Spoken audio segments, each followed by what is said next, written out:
ఈ artificial intelligence కాలంలో ఏది నిజమో ఏది అబద్ధమో తెలియట్లేదు. అందులో తాజాగా ఒకటి వైరల్ అయినటువంటిది ట్రంప్ లెటరు నార్వేకి పంపించాడు.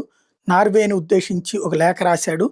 అందులో ఏదైతే నాకు నువ్వు శాంతి బహుమతి ఇవ్వలేదు, నోబెల్ శాంతి బహుమతి, నేను 8 దేశాల యుద్ధాన్ని ఆపాను, నీకు ఆ విషయాన్ని కూడా తెలియజేశాను, ముందే అడిగాను, ఈవెన్ రష్యా సపోర్ట్ చేసింది, అనేక దేశాలు సపోర్ట్ చేసినాయి, అయినా కూడా నువ్వు నాకు ఇవ్వలేదు, కాబట్టి ఇక శాంతి అనే పదాన్ని వదిలేసి నేను మధురోని కొట్టేసి పట్టుకొచ్చాను, యుద్ధం చేసి గ్రీన్లాండ్ కూడా వెళ్తున్నాను, ఇప్పుడు నేను ఇంకా శాంతి గురించి పట్టించుకోను, శాంతి కోసం తాపత్రయపడను అంటూ ఓ లెటర్ రాశాడు.